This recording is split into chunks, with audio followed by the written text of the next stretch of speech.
Bueno, pues muy buenos días a todos. Vamos a dar inicio a la ponencia del día de hoy, titulada Mitologías del terror en Europa y cultura popular moderna, el vampiro como símbolo. Y... Disculpe, pero por la tardanza, ¿puedo pasar? Sí. Y bueno, en primer lugar, queremos dar las gracias a todos por vuestra asistencia y en especial a nuestro destacado ponente Ricardo Ruiz de la Serna, ya que bueno, somos conocedores de que tiene una agenda bastante ajetreada con diversos compromisos personales y profesionales.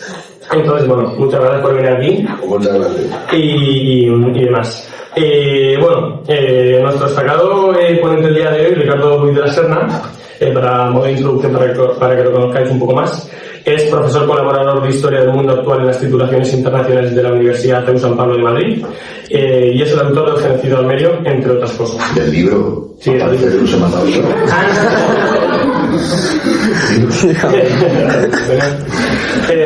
ha sido profesor visitante investigador de múltiples universidades, y a ver si las digo bien, porque cada una tiene un nombre más complicado, entre ellas la Universidad de Jagiellónica en Cracovia.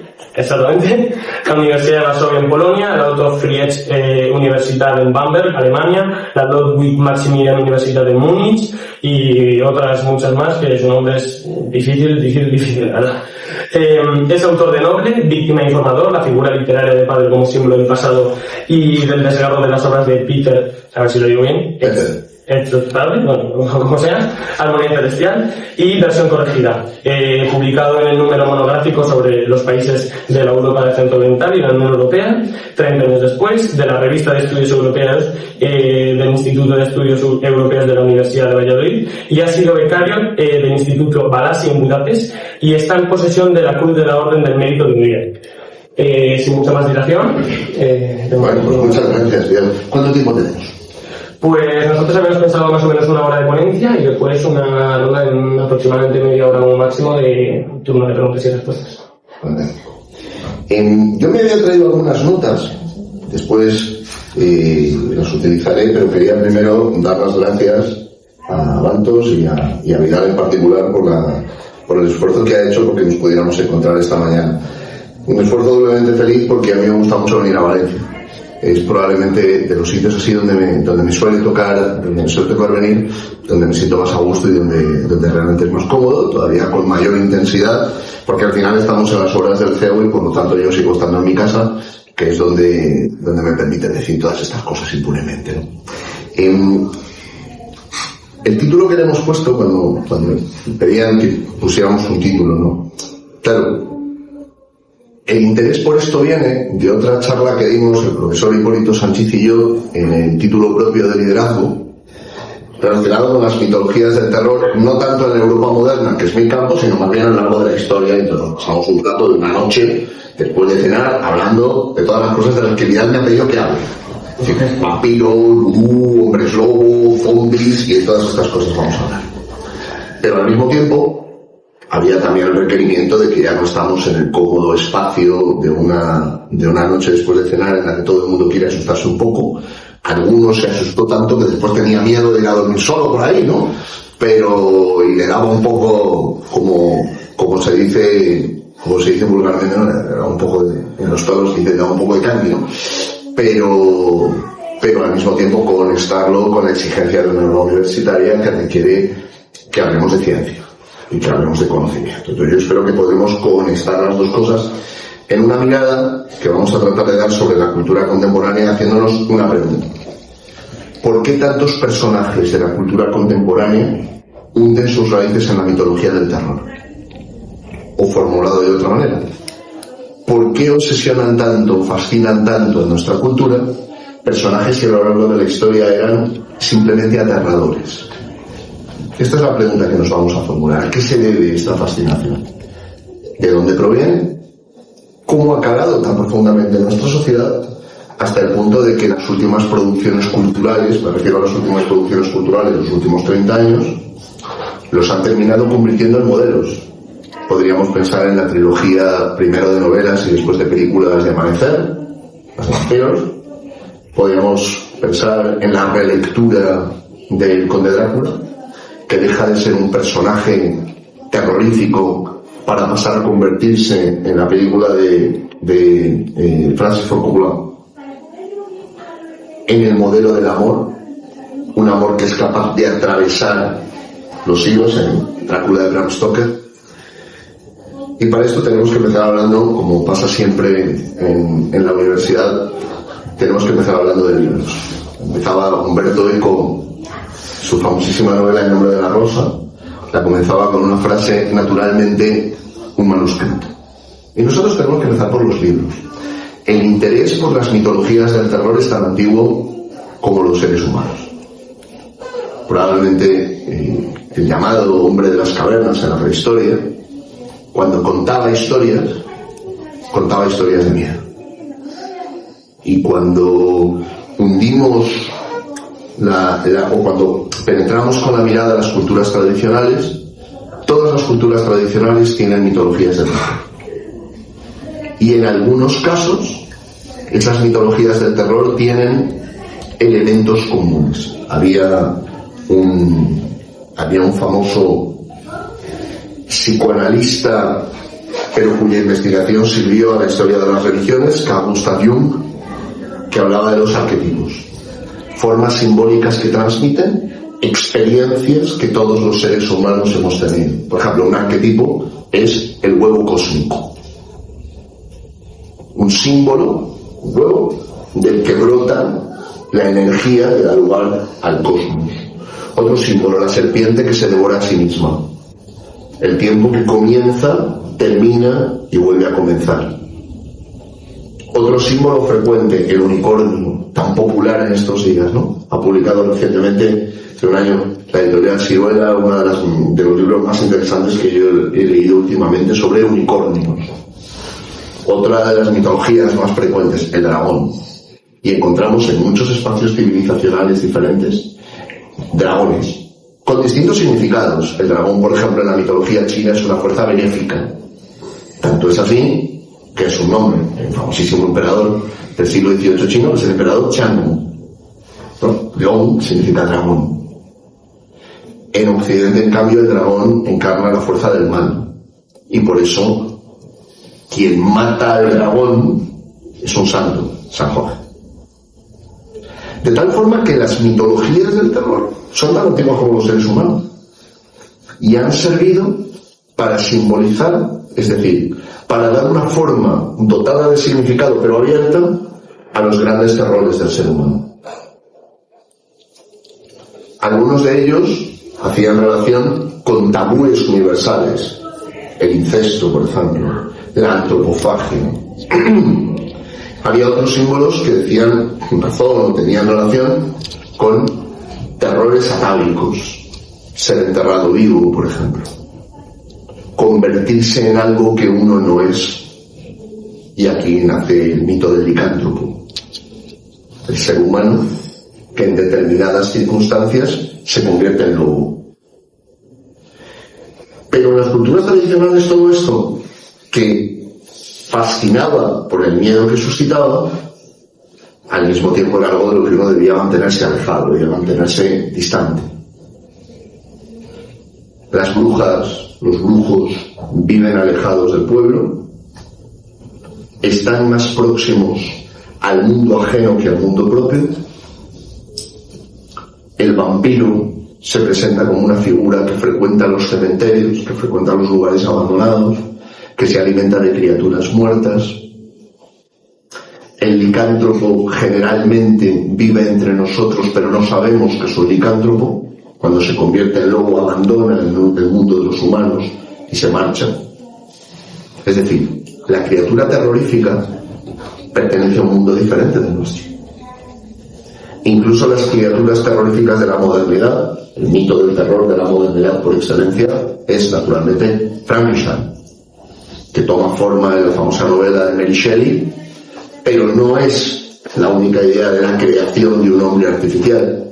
Hay una vieja leyenda alquímica de la Edad Media y los inicios del Renacimiento, que es el homúnculo, la posibilidad de hacer crecer a un homúnculo, a un hombrecillo dentro de un bote y de tenerlo, como en la famosa película del expresionismo alemán, titulada precisamente Homunculus, ¿no? Un hombre creado artificialmente. Esta idea de crear artificialmente vida anima a otro de los grandes mitos del terror, en este caso un mito judío, el golem, ¿no? La criatura que puede ser creada desde el barro y animada gracias a la Kabbalah, gracias a la mística judía, que conoce los nombres secretos de las cosas, que pueden animar, miren que no digo dar vida, pero pueden animar lo inanimado. No me voy a detener en la leyenda del golem, que nos daría para otra charla, pero basta señalar que el golem, al igual que Frankenstein, termina mal. La explicación, sin embargo, es diferente.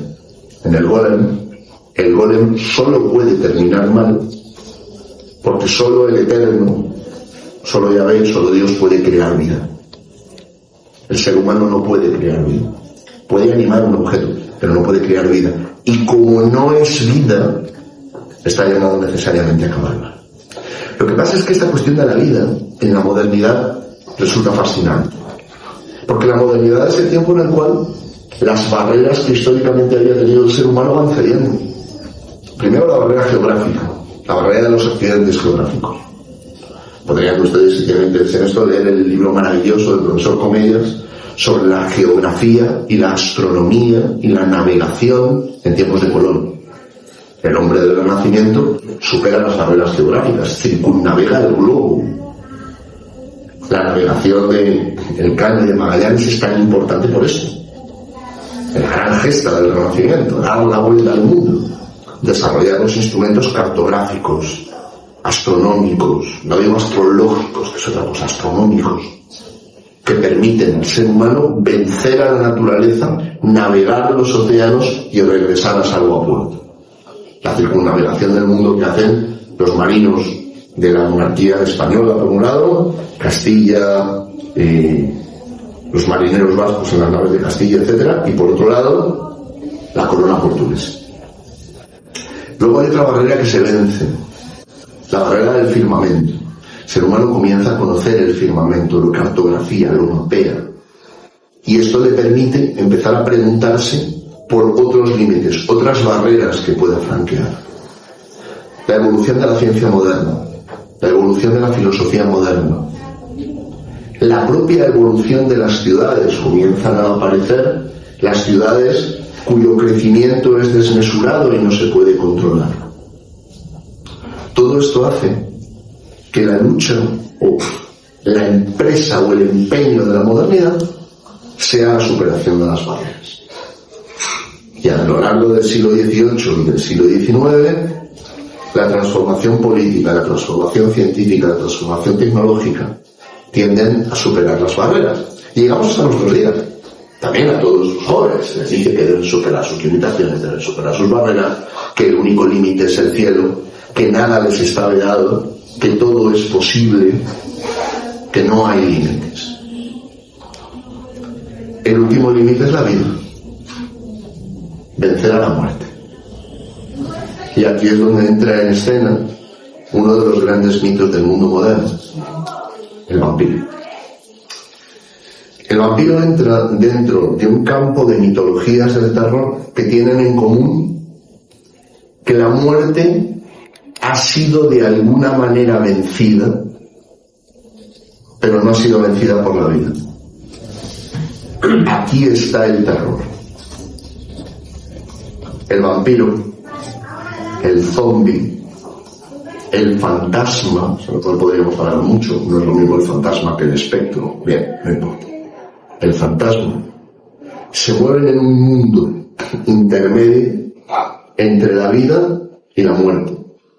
Se mueven en un mundo intermedio entre los que ya no están vivos, pero están, como era la denominación más antigua del vampiro, están no muertos. En un estadio intermedio entre la vida y la muerte.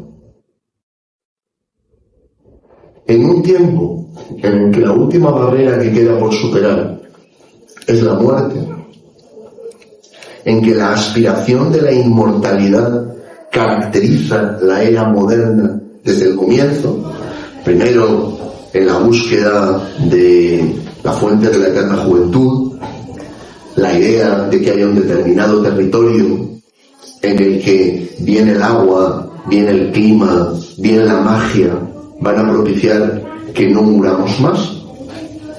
Pasando por una realidad, que es que la esperanza de vida en la modernidad va aumentando. A medida que aumenta la higiene, a medida que mejora la alimentación, a medida que las ciudades se hacen más salubres, nuestra esperanza de vida va aumentando. Con lo cual parece lógico que haya una aspiración a derrotar a esa última barrera que le queda al ser humano, que es la caducidad. La muerte, la vejez, la enfermedad, la decrepitud, el paso del tiempo en su. Pero esto, claro, genera varios miedos que encontramos en la cultura contemporánea. Primero, el miedo radical de nuestro tiempo, la soledad. Y nadie encarna la soledad como el vampiro. El vampiro está tan solo que todos aquellos a los que él pretende amar terminan encontrando la desgracia. El amor del vampiro no trae la vida, trae la muerte. Y de ahí que cuando ustedes ven la película de Drácula de Bram Stoker, con esta mirada, Drácula se convierte en un héroe de nuestro tiempo. Sufre el gran terror de nuestro tiempo, la soledad no deseada. ¿Han visto ustedes la película Drácula de Bram Stoker? Bueno, si no la han visto, es una película muy bien hecha, con un Gary Oldman fabuloso, que tiene un diálogo que yo tengo licitado, en que Drácula, Gary Oldman, le dice a Elisabetta, Winona Ryder, le dice: he atravesado océanos de tiempo para encontrarte. Caramba, ¿quién quisiera un novio así, no? Si tuviera un novio que no es solo capaz de superar el espacio, es capaz de vencer al tiempo. Ahora bien, este es un amor paradójico, porque este amor no brota la vida, brota la muerte. Esta travesía a lo largo del tiempo porta un amor que no es constructivo, que es destructivo. Esta es la gran paradoja de la modernidad. En la satisfacción de las esperanzas está la concreción de los miedos. En esa aspiración de no morir está la concreción de la soledad perpetua. Tienen un paralelismo con otra de las mitologías que encontramos, digamos, en la cultura popular. Es más de mi época que de la de ustedes, pero probablemente lo conozcan. Seguramente hayan visto ustedes la película Los Inmortales. ¿No la han visto? Plan para el fin de semana. Banda sonora de Queen, Christopher Lambert joven en su mejor época. La historia probablemente la conozcan. Estoy dando pruebas de ser mucho mayor de lo que yo puedo asumir. Christopher Lambert encarna el personaje de Duncan MacLeod, del clan MacLeod, escocés del siglo XIII, que solo puede morir si lo decapitan. El héroe de esta película es inmortal, lo cual significa que ha visto morir a todos aquellos a los que ama. Todo el mundo que él conoce y con el que él no me gusta la expresión, pero creo que es adecuada, en el que él arraiga, está llamado a morir antes que él. Que cada persona que él ama presenciará la muerte. Mientras que él siempre va sumando un día más, aquellos a quienes él ama van descontando un día menos. Es aterrador. Porque no es el sufrimiento propio, es la muerte de los demás y la soledad de uno. De ahí que las mitologías del terror digan muy poco sobre lo que realmente existe o no. En la charla que teníamos, la gente preguntaba: ¿pero existen los vampiros? Ahora vamos a entrar en esto. ¿Existen los vampiros? ¿Hay algo que podemos decir que existe un vampiro? Si yo salgo a la calle voy a ver un vampiro.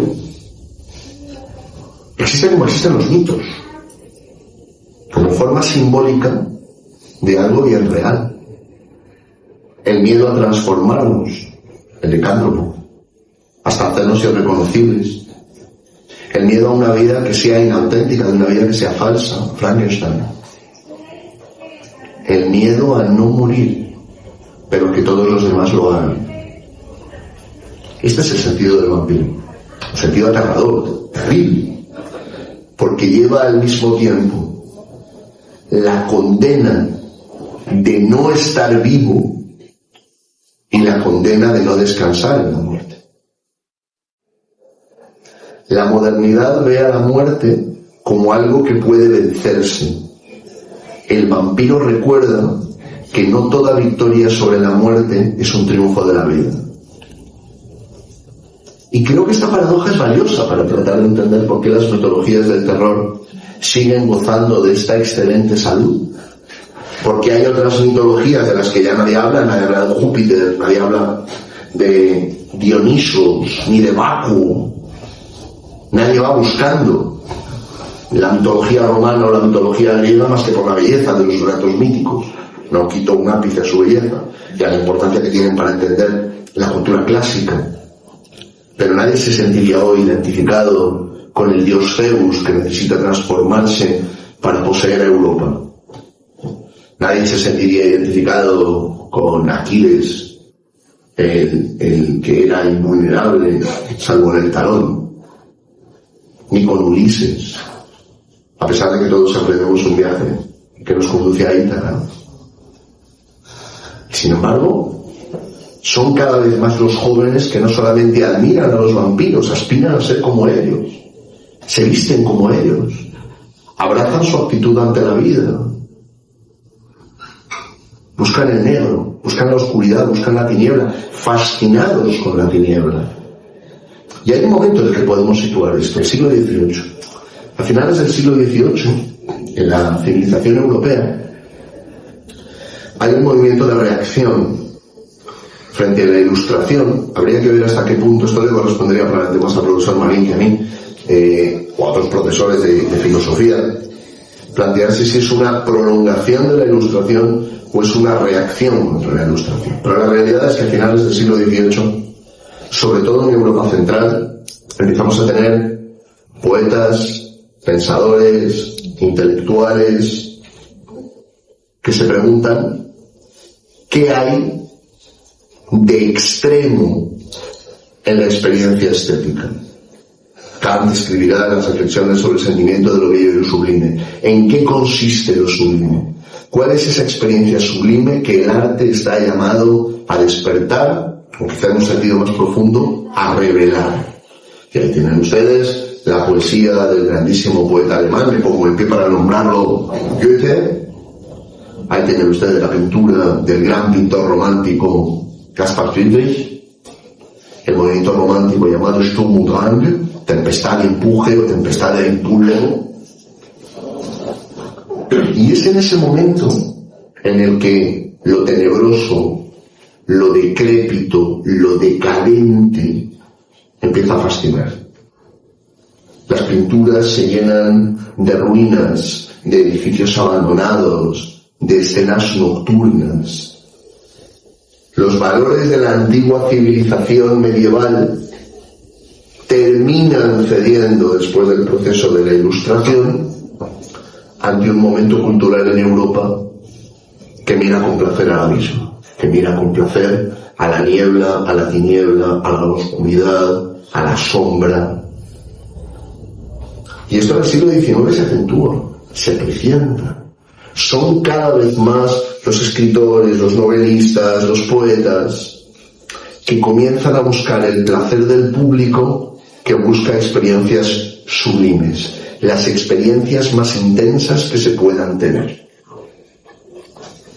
Tienen ustedes los grandes clásicos de la literatura gótica, que si no han leído ustedes deberían leer, porque está en la edad en la que hay que leer literatura gótica si no quieren quedarse como yo, que es El monje, de Matthew J. Lewis, Los misterios de Udolfo, novelas llenas de castillos, de monasterios abandonados, de monjes siniestros, con todos los tópicos de la leyenda negra acentuados a todo lo que da la máquina: inquisidores, potros de tortura, encapuchados. Lo que el lector del siglo XIX busca, la experiencia más intensa que se pueda tener. y comienza a haber literatura vampírica.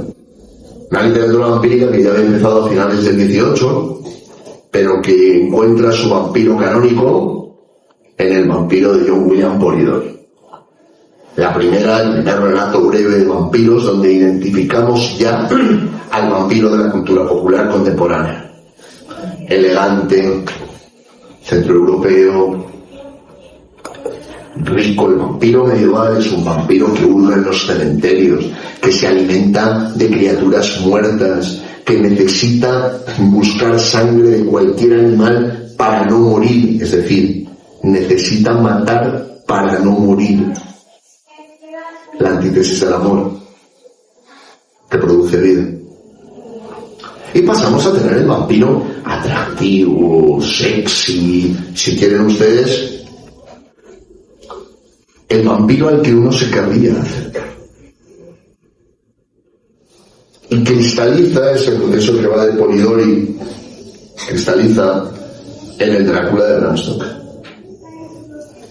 Entre medias, en paralelo a esa tradición popular y a esa tradición novelística, hay una tercera línea, que son los estudios vampíricos.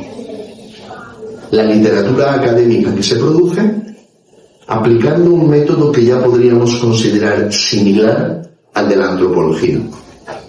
Preguntar a las personas que creen en vampiros qué es lo que creen. Indagar en los expedientes judiciales de casos de vampiros, por ejemplo, cuando se denuncia que un vampiro ha matado a alguien, qué es lo que se cuenta. Esto es lo que hace Don Calmet, un autor francés que escribe la historia verdadera de las apariciones de vampiros en Hungría, Rumanía y Bohemia.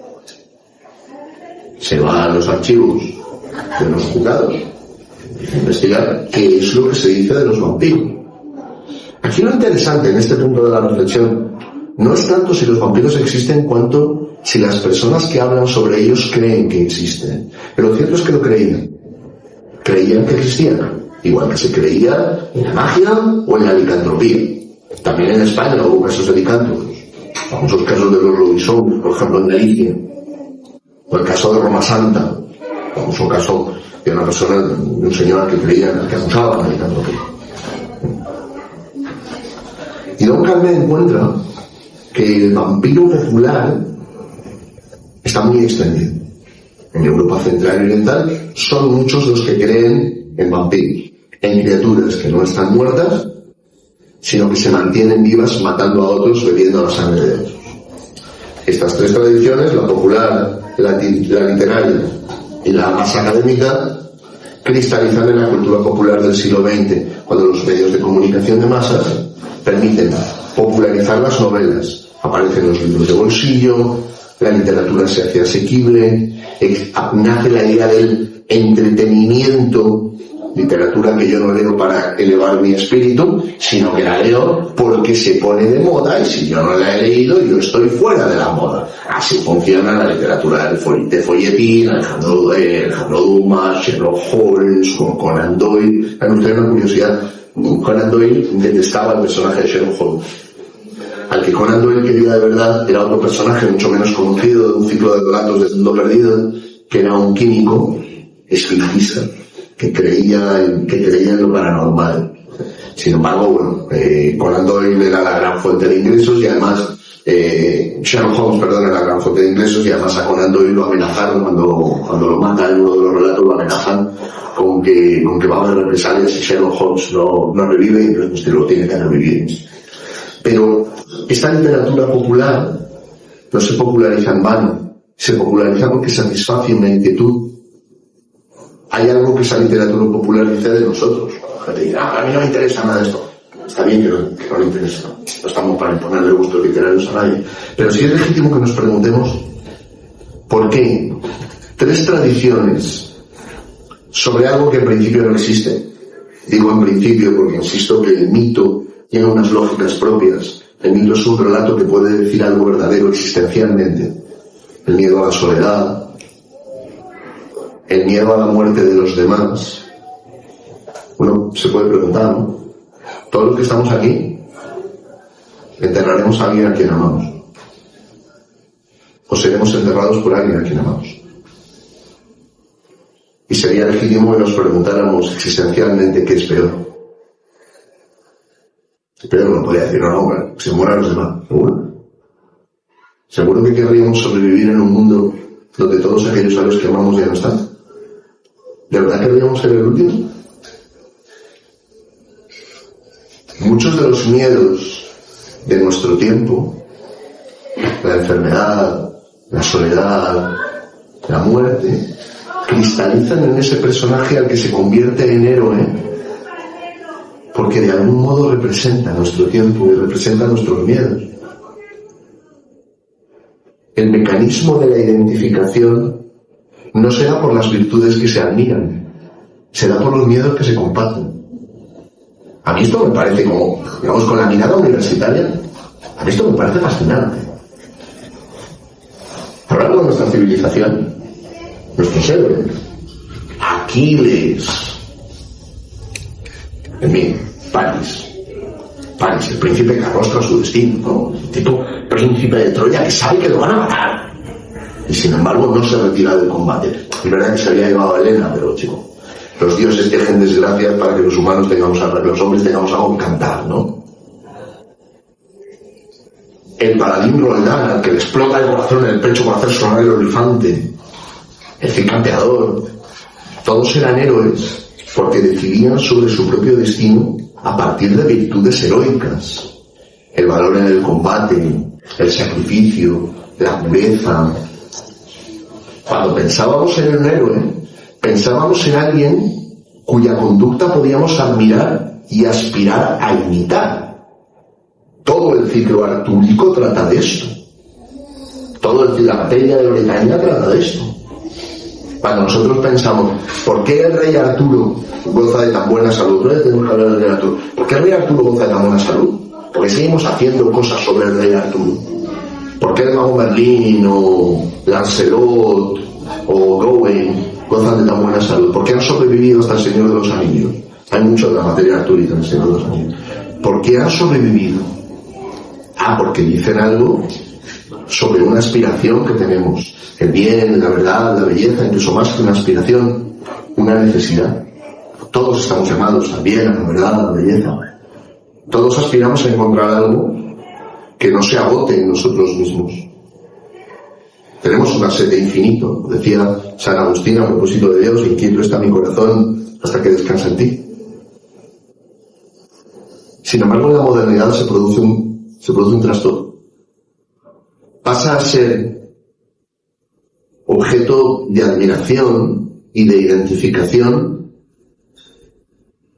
lo oscuro, lo tenebroso, lo dolorido, lo solitario, lo abandonado, el perdedor, el pirata, el mendigo, el que rompe con la comunidad en lugar de nutrirla y alimentarla, el que hace de la soledad una bandera. Todos ustedes recuerdan la canción del pirata de Espronceda, esta todavía se estudia, con 10 cañones por banda, viento en popa toda vela.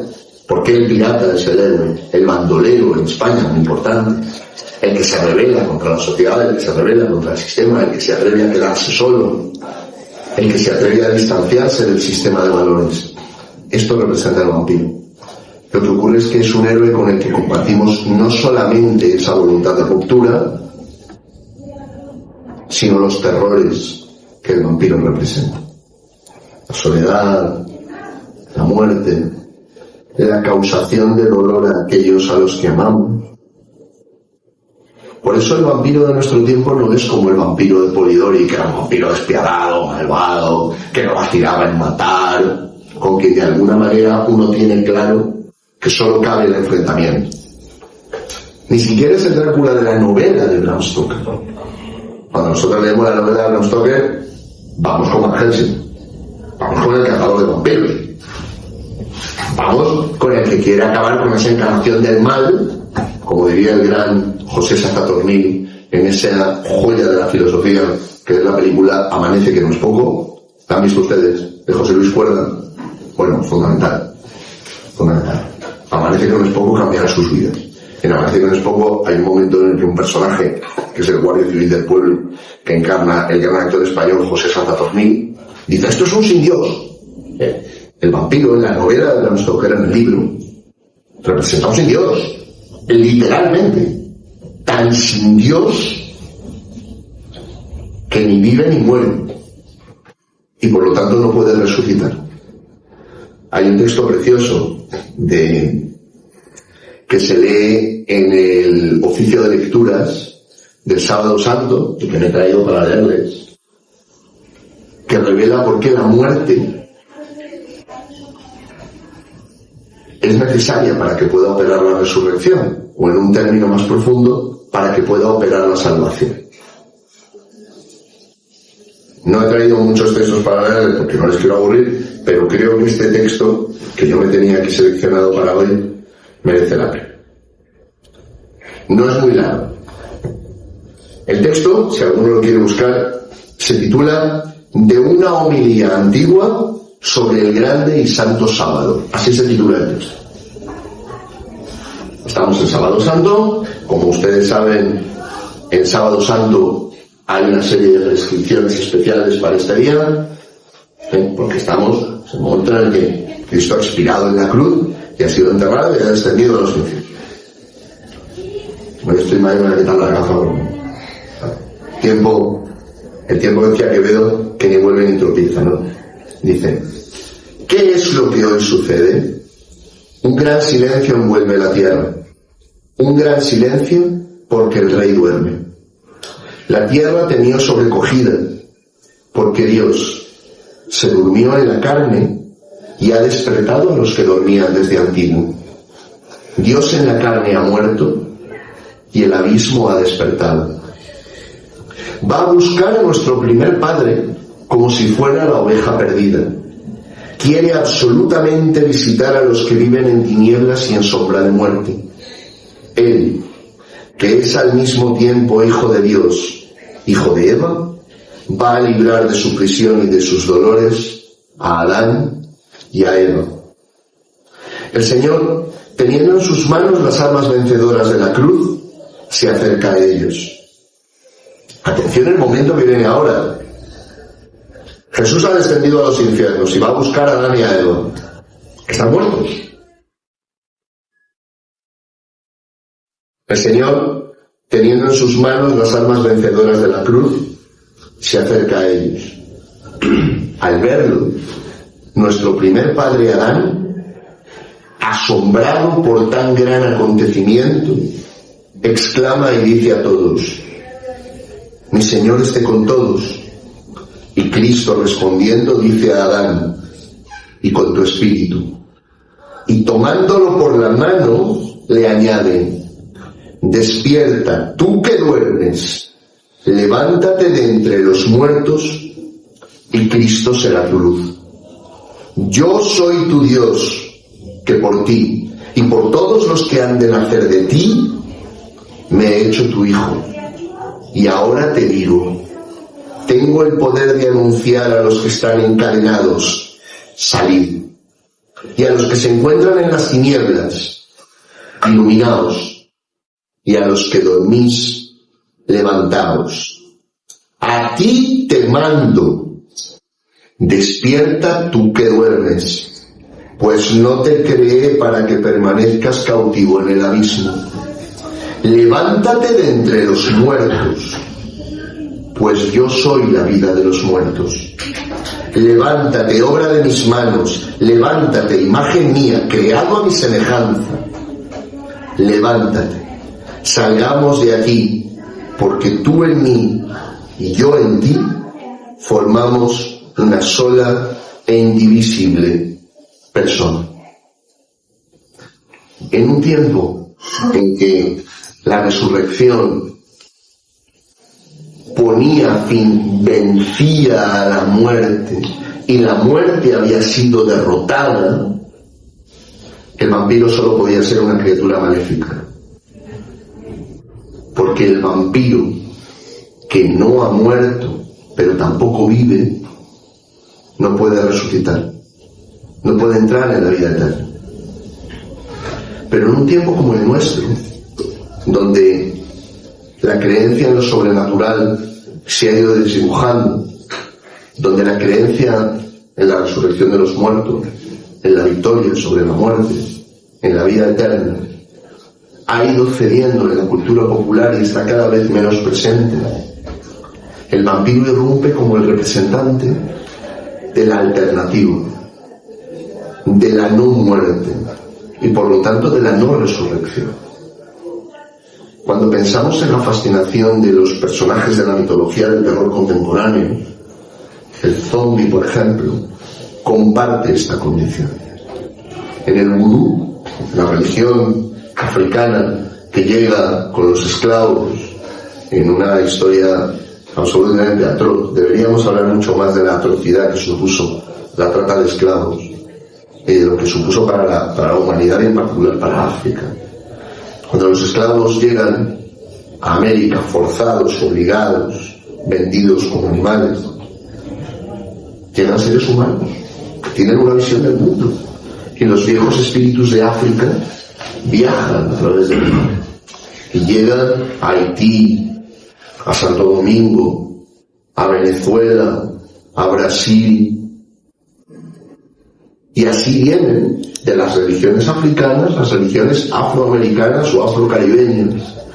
Vudú, la regla de Ochá, Umbanda, Quimbanda, Candomblé, tambor de mina, la palería, la santería cubana.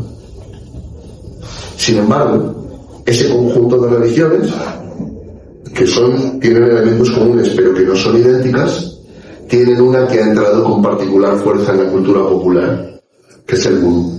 Porque el vudú, al igual que pasaba con el vampiro como mitología europea, el vudú brinda una experiencia sobrenatural, intensa y aterradora, el zombie. Y en la literatura popular de la década de los 20 y de los 30, el zombie forma parte de ese panteón, no me gusta la palabra panteón porque es de dioses, pero de ese ecosistema de criaturas terroríficas que nutren la cultura popular.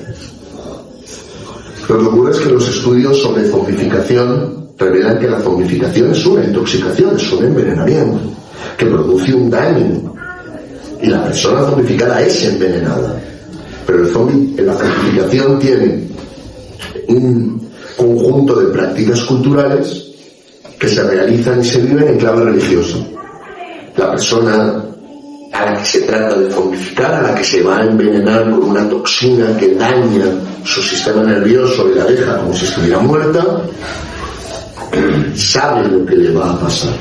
Y va a haber una serie de signos que van a revelar que esa persona está bajo los efectos de una determinada acción de hechicería. No me quiero detener mucho en esto, si quieren luego entramos en las preguntas. Bien. Pero es que el zombie no está muerto. El zombie es enterrado vivo y desenterrado. Y en la mitología del terror que el zombie representa, al igual que el vampiro, el zombie está no muerto. No es capaz más que de obedecer órdenes sencillas, simples: coge esto, lleva aquello, ven aquí, ve para allá, limpia la barra. Pero es que tampoco es capaz de amar, tampoco es capaz de sacrificarse. Al igual que le pasa al vampiro, está en un espacio intermedio en que la vida que tiene no es una vida verdadera y la muerte que ha penetrado en él no lo ha tomado por completo y por lo tanto tampoco puede resucitar. Al igual que pasa con el vampiro, el zombie representa la condición de nuestro tiempo. Vivimos, sin duda, y vivimos mejor que muchas generaciones pasadas. Cualquiera de ustedes maneja más información de la que San Isidro de Sevilla manejó en toda su vida. Tiene un desarrollo material, si se quiere, humano, en términos de salud, bienestar, alimentación, vestido, incluso casa, a pesar de que esto último cada vez sea más difícil, que las generaciones pasadas no pudieron gozar nunca. Y sin embargo, la infelicidad también, pero la infelicidad es rampante. El suicidio, la depresión, las dependencias, la soledad no deseada, la falta de horizonte, la falta de perspectiva, ha llevado a fenómenos verdaderamente terroríficos. Las personas que piden que se les aplique la eutanasia no porque están enfermas, sino porque están cansadas de vivir. La celebración de la muerte como equivalente a la vida. La confusión moral que supone pensar que en realidad la muerte y la vida valen lo mismo y que por lo tanto, igual que uno escoge vivir, uno puede decidir que quiere dejar de hacerlo y quiere morir.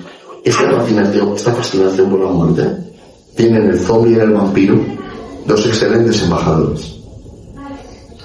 Pero como suele pasar con el mito tiene muchas caras, tiene muchos niveles de lectura. El zombie y el vampiro son desgraciados, son infelices, traen la muerte, no pueden vencer la soledad. Peor aún, no pueden hacer felices ni pueden amar, no pueden sacrificarse, no pueden vencer a la muerte que ha penetrado en ellos, pero tampoco pueden abrazarse a la vida que ya no tienen. Como le pasa a nuestro tiempo, ha alcanzado un desarrollo material inigualado en la historia de la humanidad, pero ha sido incapaz de satisfacer esa sed, esa ansia de infinito que el ser humano tiene. Las cosas que más felices hacen a nuestro cerebro, lo más no felices nos hacen, son cosas sencillas y gratuitas. Compartir la luz, el agua, las experiencias de hermandad, de fraternidad, de amistad. Estas son las cosas que más felices nos hacen. Y sin embargo son las que más nos faltan. La masificación de nuestra sociedad en el último siglo ha hecho que nunca hayamos tenido tantos medios para comunicarnos y nunca nos hayamos sentido tan solos, que nunca hayamos tenido tantas posibilidades para vivir en comunidad y que nunca hayamos ignorado tanto el nombre de nuestros vecinos. Hay una cosa terrorífica que pasó en España. A mí me parece terrorífica. La terrorífica de cuento de terror. Cuando se alzaron los confinamientos y por toda España aparecieron cientos de personas que habían muerto solas en sus casas, y los bomberos y la policía encontraron los cadáveres de gente por la que nadie había preguntado, ¿no? La gente no se fue a los cementerios ni a las iglesias, ¿no? Antes fue a la discoteca y los centros comerciales. El boom del consumo que se dio era revelador de algo que nos estaba pasando como sociedad y que nos sigue pasando como sociedad. La incapacidad de conmovernos más allá de lo pasajero, la capacidad de emocionarnos y de pasar inmediatamente después a la siguiente emoción que lo performativo nos brinda. Cuando se alzaron los confinamientos, mucha gente pensó en ir a comprar una nueva alfombrilla para el lavabo o en irse a tomar las copas que no se había podido tomar, y pasó a la siguiente experiencia. Esa superficialidad, esa frivolidad, quizá la palabra sea muy dura, esa frialdad, caracteriza la vida del vampiro y del zombie. El vampiro no puede tener relaciones profundas, el zombie no puede tener relaciones profundas, no puede tener nada que le cambie la vida porque no tiene vida, como pasa en nuestra sociedad, que estamos tan ocupados y tan liados y tan distraídos que casi no queda nada significativo que podamos considerar que realmente transforma nuestra vida. Gente me pregunta, ¿sí? ¿Existen los vampiros? ¿Existen los zombies? Podríamos decir, recurriendo a la literatura, que todos ustedes conocen un montón de vampiros y un montón de zombies. La clave está en qué tenemos que hacer para no convertirnos en esos nuevos. Muchas gracias.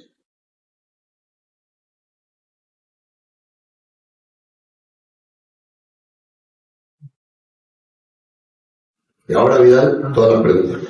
Bueno, en primer lugar, muchísimas gracias, Ricardo. Siempre es increíble escucharle y ver cómo nos expresa esa sabiduría y sobre todo por la forma que nos la expresa.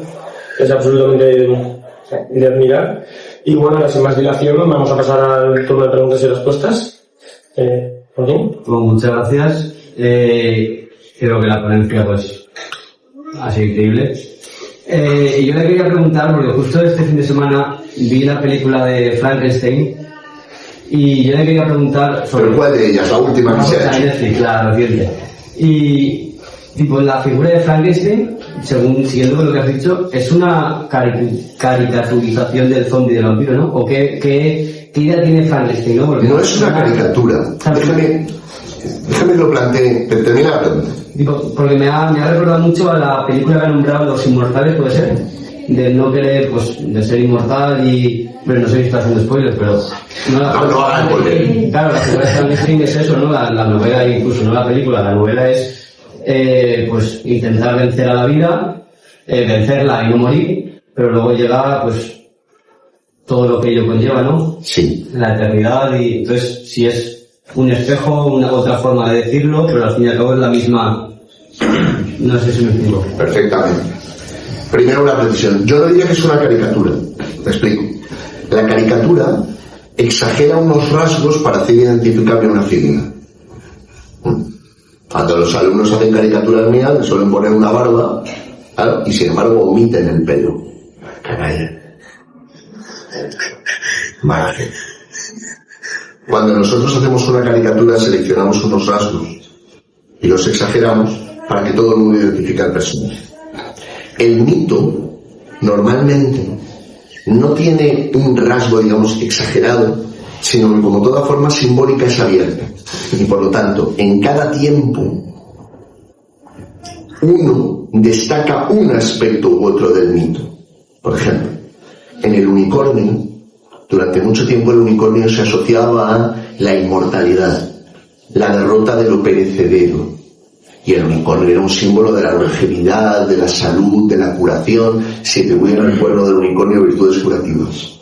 Hoy el unicornio se ha convertido en el símbolo de la individualidad, de lo único, de aquel que tiene experiencias que no puede compartir con nadie. Y como el unicornio es una criatura extraordinaria, única, solo que les digas que hemos asistido a una transformación del unicornio como mito positivo al unicornio como mito enormemente triste, porque el unicornio está llamado a que nadie, a no poder compartir su situación con nadie, a que nadie lo pueda conocer, a que nadie lo pueda encontrar. Cada vez que le decimos a la gente, tú eres único, tú eres irrepetible, no olvides que eres absolutamente especial, en el fondo lo que le estamos diciendo es, no encontrarás a nadie que te pueda entender, no encontrarás a nadie con que tengas nada en común. Tu especialidad llegará a tal punto de hacerte tan singular que no tendrás nada en común con nadie, como el unicornio, que estará llamado a la soledad. Con el mito del vampiro pasa una cosa parecida. El vampiro, el zombie, no están vivos, pero no están muertos. El mito de la vida, el mito de la animación, es decir, de la puesta en movimiento y de la creación de una aparente vida, pero que en realidad no es vida, el golem y Frankenstein comparten con el vampiro y con el zombie esta idea de la vida incompleta y de la muerte incompleta. Lo que pasa es que tienen una diferencia importante. El vampiro y el zombie no son dueños de su destino. El vampiro no ha elegido ser vampiro. De hecho, una dimensión del mito del vampiro de la que no he hablado es la llamada diablerie. La diablerie es la conversión de un no vampiro en vampiro. Y normalmente es un castigo. Es decir, el que no es vampiro es vampirizado como castigo. Tiene una parte del terror vampírica que hace mucho hincapié en este terror, ¿no? El terror de que puedas dar con un vampiro. ¿Han leído ustedes un libro de leyendas urbanas muy divertido que se titula Tener miedo, mucho miedo?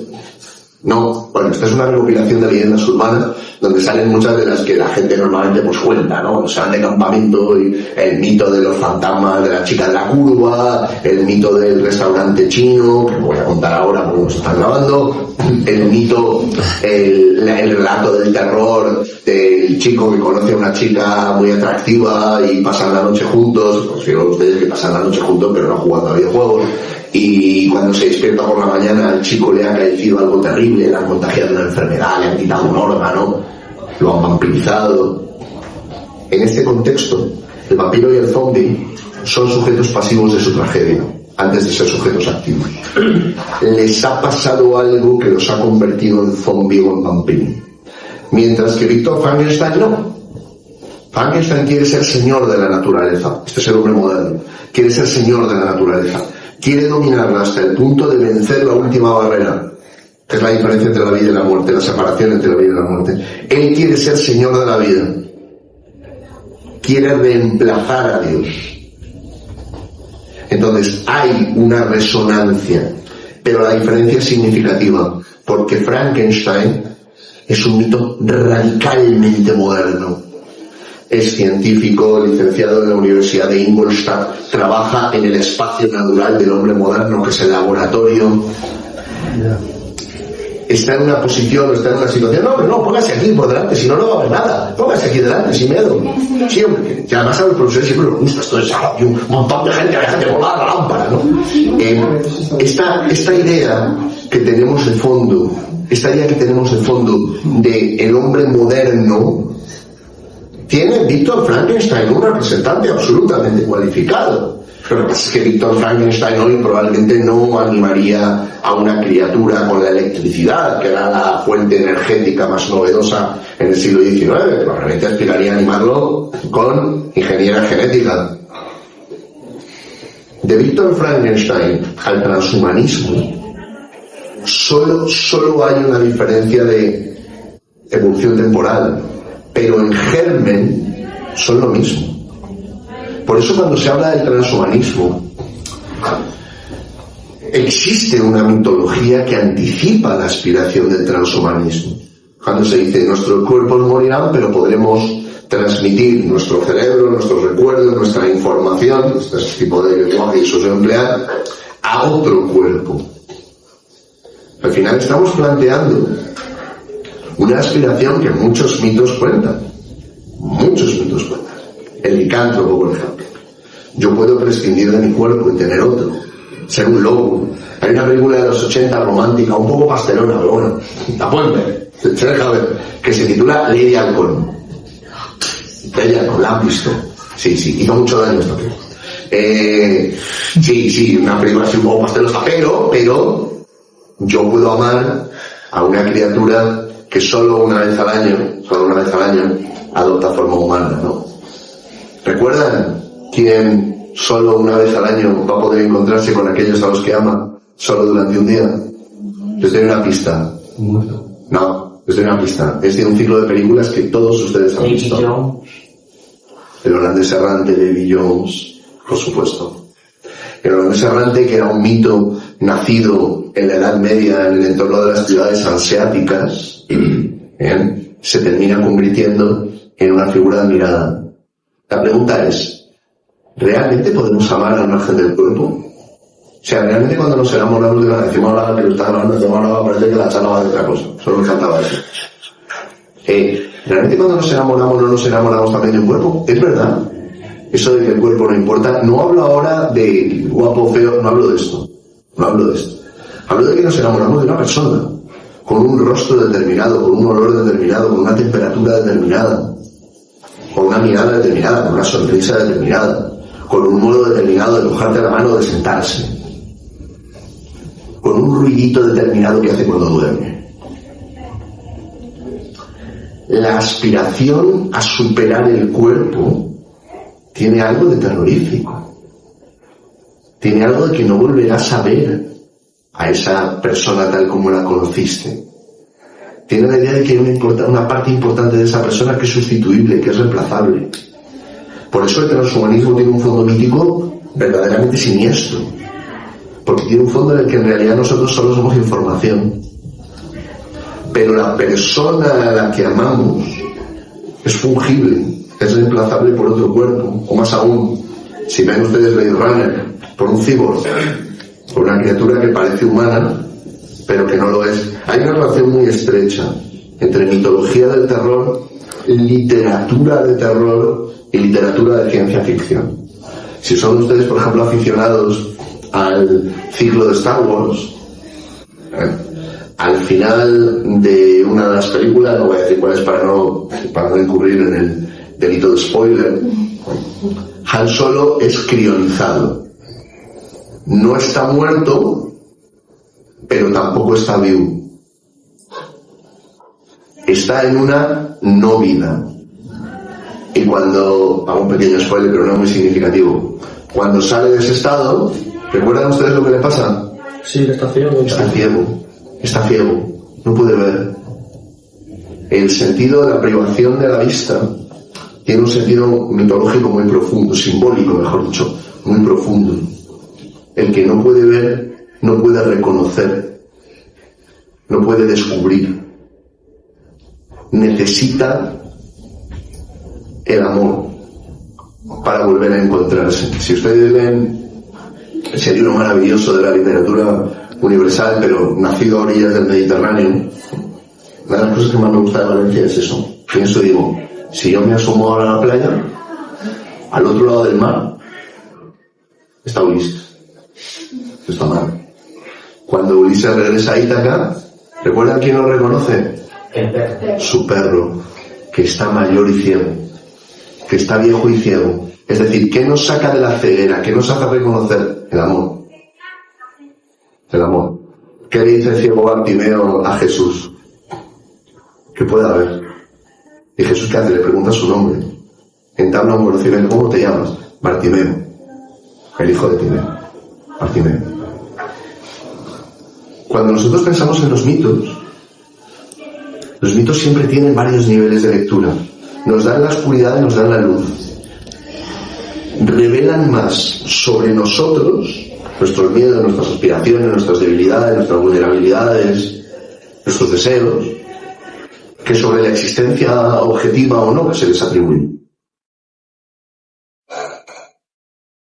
Más cosas. Modérate el debate ya, porque yo estoy aquí que no... En primer lugar, muchas gracias. ¿Cree usted que existe relación con lo que comenta en cuanto a la transformación del terror o la romantización del terror con lo que hace Disney, no el Disney de ahora, el Disney clásico, como por ejemplo las novelas de los hermanos Grimm? Sí. De hecho, hay una línea de estudio que yo no he cultivado tanto, pero que me parece interesantísima, que es el estudio de la simbología de los cuentos de niños, no necesariamente de terror. Y algunos de ellos son verdaderamente terroríficos. Blancanieves es preservada en una no vida. La maldad del relato de Blancanieves, ¿en qué consiste la maldición que pesa sobre Blancanieves? En que Blancanieves es tenida en una no vida y la cuidan unos personajes que no pertenecen a su mundo, los enanitos, que no pertenecen a su mundo, que pertenecen a otro mundo, al mundo de los cuentos, si quieren ustedes, ¿no? Cuando Caperucita es devorada por el lobo, Caperucita no muere. Si aplicáramos la lógica racional, diríamos, no, a ver, a Caperucita la devoró el lobo, hubieras hecho caso de lo que te dijeron. Pero es que el relato de Caperucita no trata de eso. El relato de Caperucita trata de alguien que es devorada por el lobo, no vive, pero tampoco muere. Esta estructura es muy antigua. El profeta Jonás es devorado por una ballena y no muere. No, la ballena lo escupe. Lo que pasa es que Disney sí logra algo que cambia la intensidad o la profundidad del mito en nuestra cultura, que es que lo lleva a la cultura de masas. Lo que antes eran cuentos a la luz de la lumbre, que se transmitían de abuelos a nietos o que se transmitían de los mayores del lugar a los más jóvenes. ¿Han visto El Rey León? Bueno, ¿se acuerdan del personaje de Rafiki? El mono. Bueno, Rafiki representa a un personaje que existe en las culturas africanas, importantísimo, que es el griot. El griot es el que cuenta las historias que dan razón del grupo, el que dota de sentido a la historia del grupo. Nosotros venimos de aquí, nuestros antepasados cruzaron el río en esta determinada época. Este es el que le dice a Simba, recuerda quién eres, y le lleva a un determinado lugar, le saca de donde Simba está, lo lleva en un viaje simbólico a través del bosque. Si recuerdan ustedes, Simba termina llegando al arroyo, al lago, a la laguna donde ve a su padre, después de atravesar una parte en la que el bosque se vuelve más frondoso. Este anciano era el que contaba las leyendas, el que contaba las historias. Disney toma ese papel en la cultura de masas Y gracias a la industria del cine, el que antes llegaba a un pequeño grupo de personas, ahora llega a millones. Y dota de una forma persuasiva y penetrante en la sociedad, gracias al cine, a estructuras míticas, algunas de ellas muy antiguas y releídas, como el caso, por ejemplo, del Rey León. Si vamos incluso, no he preguntado por la mitología contemporánea, pero podríamos incluso adoptarlo. El mito de la transformación radical está muy presente en Disney. La idea de que lo que tus sentidos te dicen no corresponde con lo que verdaderamente es, y por lo tanto debes desconfiar de los sentidos. Hay un mito muy antiguo de terror que es el doppelganger. La idea del que va a tu lado también es una marca de ropa. Obviamente ahora los jóvenes se compran ropa doppelganger. El doppelganger es el que va contigo, pero tú no lo sabes. Entonces en algún momento el doppelganger puede estar actuando por ti y tú no lo sabes. Y hay alguien que está haciendo cosas por ti y tú no lo sabes, como tú, pero tú no lo sabes. Y tú ya es un doble. ¿Cuántos dobles viven en ti? Una cosa, capaz que no era el vampiro que nos traía hoy, pero el mito del doppelganger dice mucho de nuestro tiempo. ¿Cuántos somos? Somos tantos que hay personas que se identifican con pronombres en plural. No hablan de sí mismos en singular, sino que hablan de sí mismos en plural. Y creo que estas cosas han de respetarse en el sentido de que no han de frivolizarse. El mito está diciendo algo real de cómo hay personas que se sienten. Y en este sentido, yo no me atrevería a decir que es falso en este sentido. Revela algo que encontramos en la realidad. Personas que sienten que no son una, sino que son muchas según el momento en el que se encuentren o el momento en el que lo deseen. Y no quiero caer en la ridiculización. Creo que hay que admitirle al mito esa virtualidad que tiene de dar una forma simbólica a inquietudes, a sentimientos, a terrores que nos podemos terminar encontrando. ¿Alguien más había levantado la mano? Sí, bueno, lo primero, muchas gracias por su ponencia, y yo quería preguntarle que ahora la industria del terror tiene una dimensión, no sé si llamarla más racional, pero sobre todo vende mucho la figura del psicópata, sobre todo porque es una cosa que puede pasar en la vida real, ¿no? Pero lo sobrenatural no termina de morir. Se siguen produciendo películas con un presupuesto multimillonario que tienen mucha dimensión sobrenatural. Entonces, en una época tan racional, ¿por qué sigue sobreviviendo lo sobrenatural?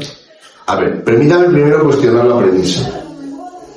Vivimos en una época profundamente irracional.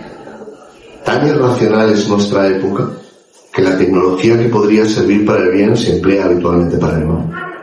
La tecnología que aspiraba a llevar a la humanidad a las cotas más altas del desarrollo experimentó todo su potencial en la Gran Guerra, la Primera Guerra Mundial, la Segunda Guerra Mundial y los confrontamientos durante la Guerra Fría. Desde esta perspectiva, la idea del racionalismo,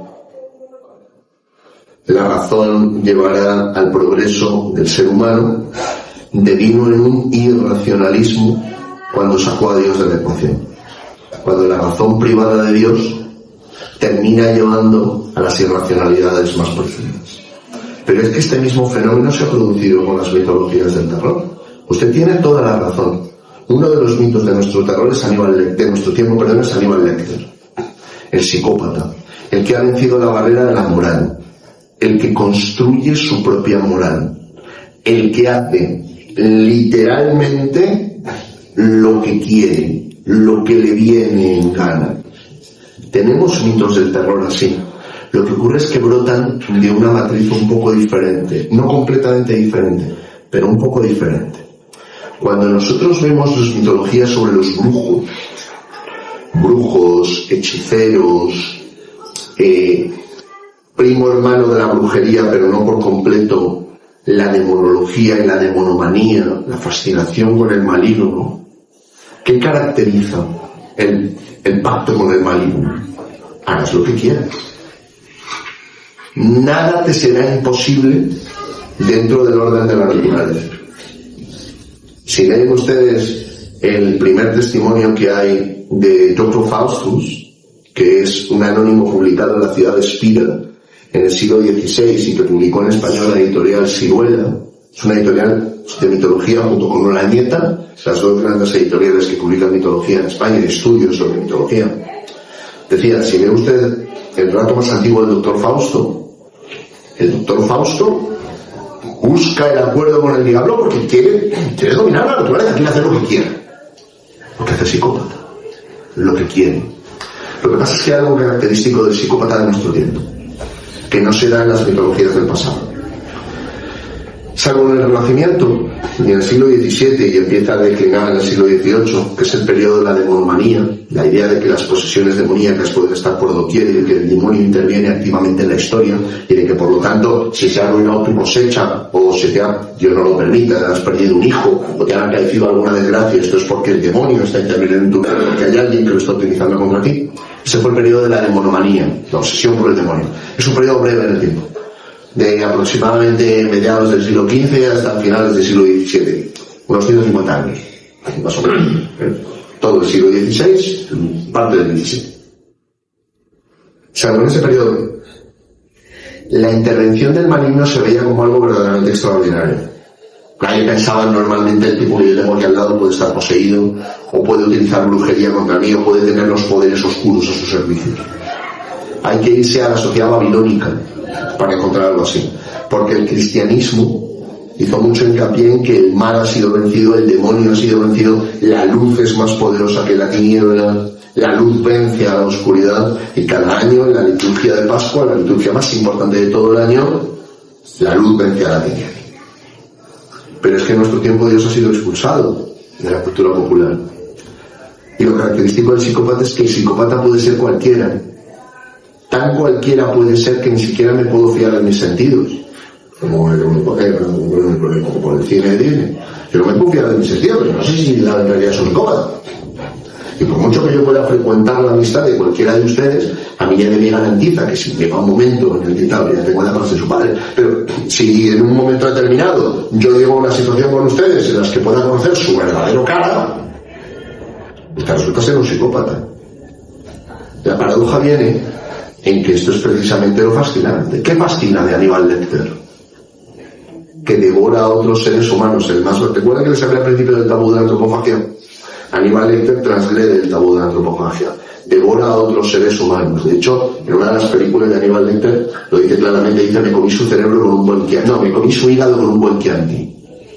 Y en otra de las películas le devora a un tipo el cerebro. Le prepara el cerebro. Esa transgresión cubre la demanda de lo sublime del siglo XVIII. Y goza de excelente salud. Fíjense la paradoja. Pensábamos, esto sería el siglo más racional. Es decir, la racionalidad debería habernos permitido encontrar una solución a todos los problemas delincuenciales. Esta era la aspiración del Marqués de Beccaria. Los que estudian derecho penal, los delitos y las penas. Oye, vamos a introducir un poco de lógica jurídica aquí, porque a la gente la están descuartizando por un robo. Vamos a introducir racionalidad, proporcionalidad. Bien. Sería razonable pensar que en el siglo XXI la delincuencia o las formas de delincuencia habrían encontrado distintas soluciones de política criminal o criminológicas. Deberíamos haber podido erradicar el hurto famélico, deberíamos haber podido erradicar la violencia sexual, deberíamos haberla podido erradicar, ¿no? ¿Qué desafía esa convención? El psicópata. Al psicópata no hay tratamiento de rehabilitación que lo pueda curar. Al psicópata no hay medida de seguridad que lo pueda disuadir. El psicópata desafía esa pretensión de racionalidad. Revela que el emperador está desnudo. Revela que nuestra sociedad, lejos de ser racional, es profundamente irracional, porque de su racionalidad pretendida ha expulsado a Dios. Por eso el psicópata es tan terrorífico y tan fascinante. Aníbal Lecter.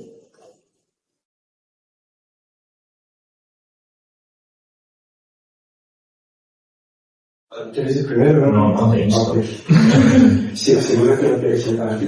Me siento horrible.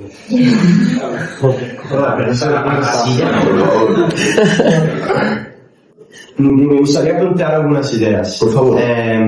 Todo ese tema del imaginario y de una buena formación del imaginario es algo que me llama mucho la atención. Yo veo en los jóvenes hoy y en mi persona incluso una falta de formación y de lectura de los clásicos para entender la realidad, ¿no? Y yo creo que, por ejemplo, Jordan Peterson ha señalado muy bien que los neoateístas contestan el racionalismo de manera más o menos racional. Para mí, no me sale esa palabra, pero no dialogan con Dostoyevsky o con Tolstoy o con otros autores, ¿no? Es verdad. Pero también hay un problema ahí. Por ejemplo, si yo quiero leer Dostoyevsky como, no sé, Crimen y Castigo, ¿no? Ahí ya me ha contestado todo del nihilismo y de todo eso, ¿no? Y luego tengo un amigo que es nihilista y quiero dialogar con él, pero él no ha leído Crimen y Castigo. Me cuesta un poco, ¿no? Usar de eso que he tenido, de la formación del imaginario, para dialogar con él y ponerme en el mismo sitio que él, ¿no? Y luego hay el tema de las películas, ¿no? De usar películas para contestar, ¿no? Porque a lo mejor no ha leído, pero ha visto una película. Pero ahí surge otro problema, que las películas de hoy, las de Disney, por ejemplo, ¿no? Es que los chavales ahora están viendo en películas de Disney un toro que mata a un humano y está todo bien. No hay una película así en Disney, ¿no? Ferdinand creo que han sacado, no sé. Y entonces estamos ahora en un punto que los jóvenes no tienen información del imaginario porque no leen suficiente los clásicos o no leen novelas así nada. Reciben la formación por las películas, pero las películas están llegando a un punto que están totalmente ideologizadas o no.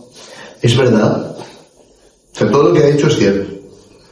Lo que pasa es que yo reformularía quizá el debate en otros términos. Me explico. La novela es un género literario que tiene un determinado periodo de surgimiento y de maduración. Hay otras formas literarias antiguas, más antiguas en todo hecho. Nada menos que Dostoyevsky o Tolstoy. Y doblo la apuesta, Solzhenitsyn, que ni siquiera es ya la novela psicológica, la novela existencial basada en relatos de vida. Bien. Y es verdad que ahí puede haber un campo baldío para entablar un diálogo en torno a lo que preocupa al ser humano. Es verdad. Y lo mismo pasa con el cine. Es cierto. Bien porque las generaciones ya no comparten la memoria cinematográfica. Si yo les preguntara a ustedes cuántos de ustedes han visto Casablanca, probablemente no serían muchos, y con el caso de Los Inmortales ha quedado certificado que pertenezco a un mundo periclitado. Bien. Pero, si vamos a formas literarias más antiguas, la poesía, el teatro, los relatos van a variar, pero las estructuras arquetípicas no. Voy a poner un ejemplo porque esto ha quedado un poco raro. Una estructura arquetípica es el viaje.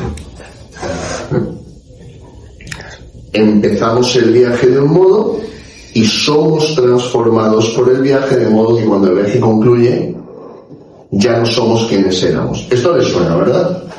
Este es el Rey León. Simba emprende un viaje para reclamar el trono de la selva, y en ese viaje Simba se convierte en rey. Piratas del Caribe. Insisto que creo que hablo de cosas. Emprenden un viaje, Capitán Jack Sparrow y sus amigos emprenden el viaje a una isla. ¿Recuerdan la característica que tiene esa isla? Isla Clarabel. Van ustedes a una isla. ¿Qué características tiene esa isla? ¿Solo puedes llegar? Si has estado ahí. Si ya has estado antes. Es un viaje de recuerdo.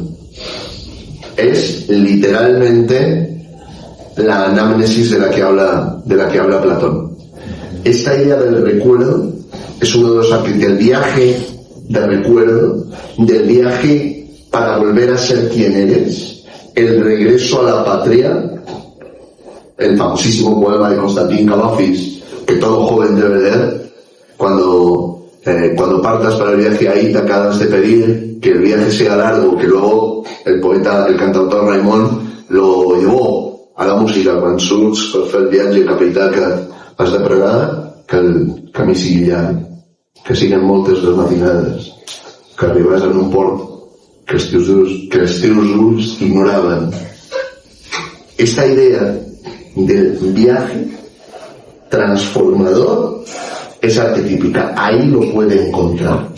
No en el relato concreto, puede que el relato no sea compartido, pero el Hobbit, por supuesto, y no solo el Hobbit, cuidado, el anillo, claro. ¿Qué ocurre? Puede que no haya leído El Señor de los Anillos, pero la estructura mítica la va a encontrar en canciones. La Oreja de Van Gogh, la canción que está circulando hoy por todas las redes sociales de hace 50 veranos, con un montón de montajes de memes que han hecho la gente nostálgica en este día. La estructura mítica es la misma. Le pongo otro ejemplo. Otro de los mitos más, digamos, no mitos, arquetipos más intensos, o no más intensos, más frecuentes, es el explorador, el descubridor, el que desvela a los demás lo que está oculto. ¿Qué nos dice la publicidad hoy que hacen los influencers? Soy un urban explorer.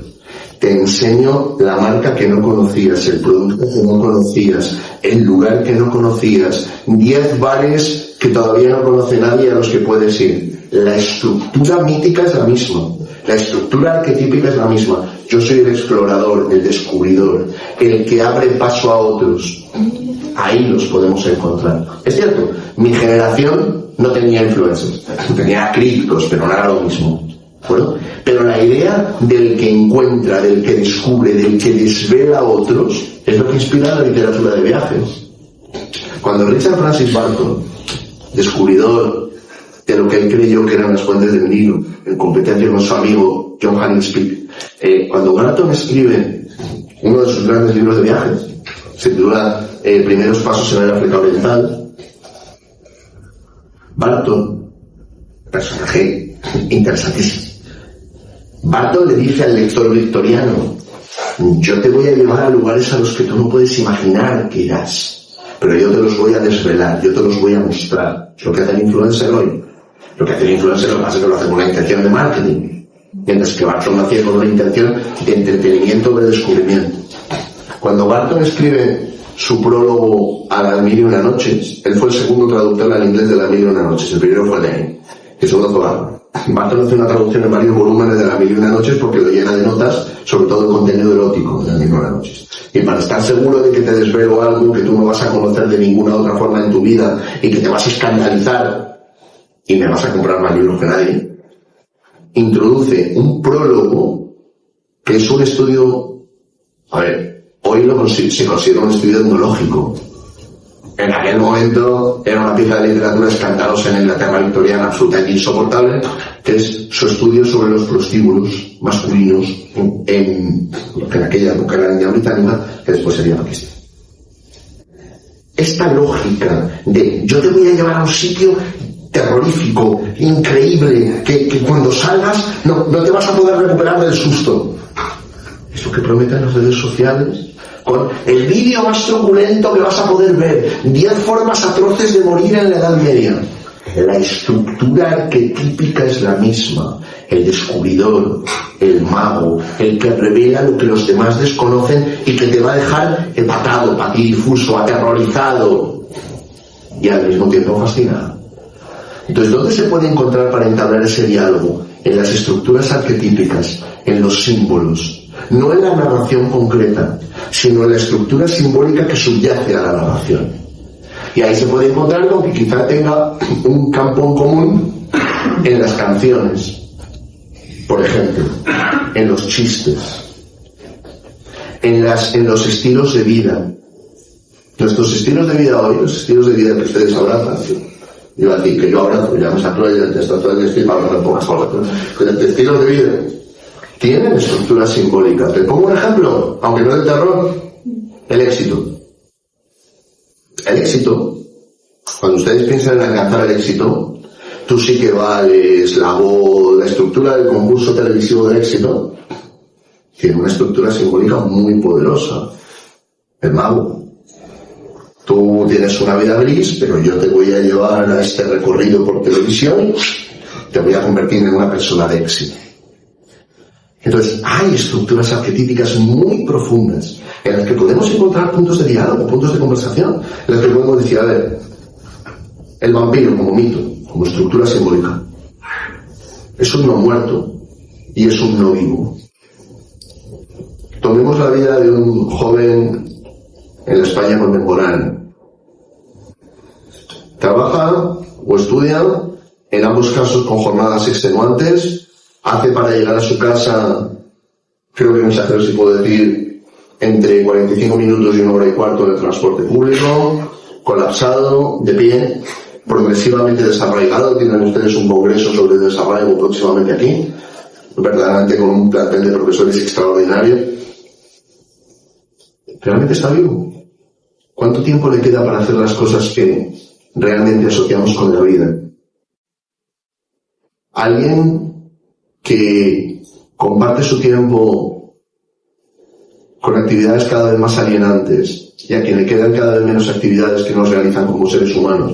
No digo ya que nos hagan felices, no me refiero solo a la felicidad. En la pandemia muchas personas echaron en falta momentos de una enorme tristeza, pero al mismo tiempo momentos de una enorme humanidad. Poderse despedir de sus seres queridos, por ejemplo. Nadie diría que esto es un momento de felicidad, pero podríamos decir que es un momento de humanidad. Alguien que no tiene tiempo para eso, ¿realmente está vivo? Alguien que ni siquiera tiene tiempo o tiene atención ya para poder quedar con su novio o con su novia, alguien que ya no digo esposo, con su novio o con su novia sin el teléfono móvil. ¿Está vivo? ¿Se puede predicar de esa vida que realmente es una vida plena, que es una vida auténtica? ¿O es una vida incompleta, como la del vampiro? Entonces, en las estructuras arquetípicas, simbólicas, sí que es posible encontrarse. Quizá ahí es un punto del que puede partir una conversación fructífera. Sí, nunca tenía palabras para pensar así. Y muy top. Pero también me viene una cosa que es como yo, porque a lo mejor para ustedes es más fácil eso, pero yo no soy tan contemplativo para ver una... Pero los símbolos no solo los aprendemos. Le pongo un ejemplo. De forma breve y concisa. Le pongo un ejemplo. Los seres humanos somos simbólicos antes de saber leer y escribir. Cuando nosotros aprendemos a pensar a través de símbolos, el juguete, cuando el niño toma el animal de goma,